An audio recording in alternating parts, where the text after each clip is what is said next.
किसी ने बड़े मज़े की बात कही है कि उस दिन आपकी सारी परेशानी ख़त्म हो जाएगी जिस दिन आपको यकीन हो जाएगा कि आपके साथ जो कुछ भी हो रहा है ईश्वर की मर्ज़ी से हो रहा है।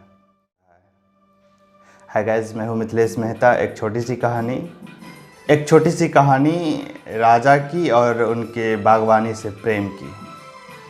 एक राजा थे, उनको बागवानी से बड़ा प्रेम था। एक बड़ा सा बागवान भी था और उनकी देखभाल के लिए एक माली भी रखे हुए थे। और माली उस बगीचा की अच्छे से देखरेख किया करते थे और जितना हो सके उसका देखरेख किया करते थे।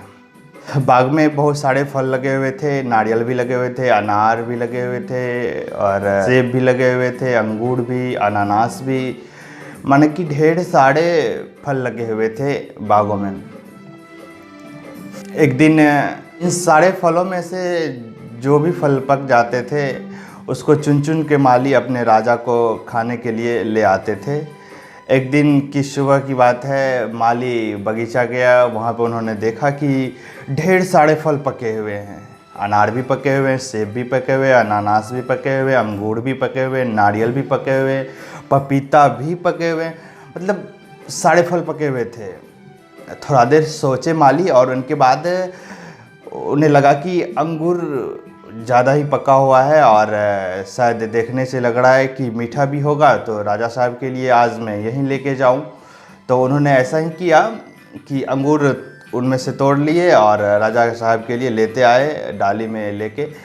तो यहाँ आने के बाद उन्होंने देखा कि राजा साहब की मन बिल्कुल एकदम उखड़ापन, एकदम बिखड़ा बिखड़ा लग रहा था। राजा साहब बैठे हुए थे। तो माली को लगा कि ये फल मैं उनके पास जाके रख दूँ और अच्छा नहीं लगता कि अभी इन्हें पुकारूं।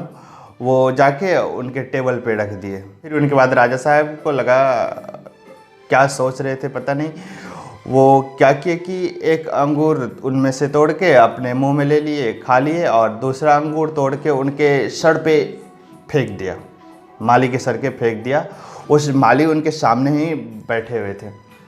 तो जैसे ही वो अंगूर उनके सर पे लगा तो माली कहता है, ईश्वर की बड़ा कृपा है।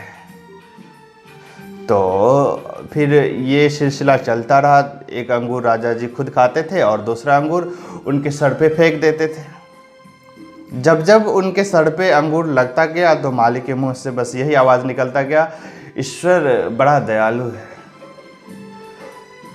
तो थोड़ी देर के बाद राजा को सूझबूझ आई और राजा साहब उन माली को अपने पास बुलाया और कहा, मैं अनजाने में ना जाने क्या हुआ, उन बात की अब चिंता ना किया जाए।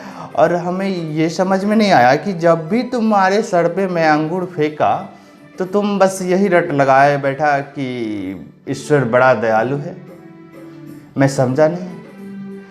तो माली ने कहा, राजा साहब आज मैं जब बगीचा गया तो वहाँ पे वे ढेर सारे फल पके हुए थे, सेब, संतरा, अंगूर, नारियल, पपीता, ढेर सारे चीज़ पके हुए थे। लेकिन मैं अंगूर ले आया। ज़रा सोचिए, अंगूर के जगह अगर मैं नारियल ले आया होता तो आज मेरा क्या होता। ईश्वर बड़ा दयालु है। कई बार हम सबों के पास ढेर सारी परेशानी आती है, छोटी बड़ी परेशानी आती रहती है और उस परेशानी को लेके हम भगवान को धन्यवाद के सिवाय, धन्यवाद के अलावा उसे दोष देने लगते हैं, क्लेम करने लगते हैं कि मैंने क्या किया जो मेरे साथ आपने ऐसा किया। भगवान, मैंने कौन सी गलती की थी जो मुझे ये परिणाम मिला। जबकि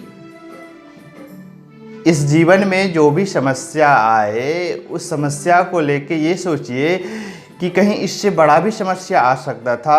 भगवान की कृपा है जो ये समस्या छोटे रूप में मेरे पास आया। इसलिए भगवान जो भी करते हैं बड़ा ही सही करते हैं।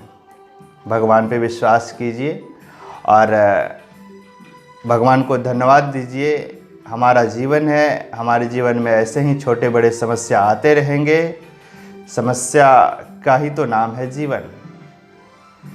और समस्या को पाके हम भगवान को क्लेम ना करें बल्कि उसे धन्यवाद दें कि भगवान आपकी कृपा से मैं इन समस्याओं को समाधान कर पा रहा हूँ। हाय गाइस, मैं हूँ मिथिलेश मेहता। आज मैं फिर से कहना चाहूँगा, अपने दोस्तों के साथ, अपने सगे संबंधों के साथ, अपने परिवारों के साथ, अपने भाई बहनों के साथ बांटना है तो प्यार बांटिए। ज्ञान तो हर किसी के पास होता है, बांटना है तो प्यार बांटिए।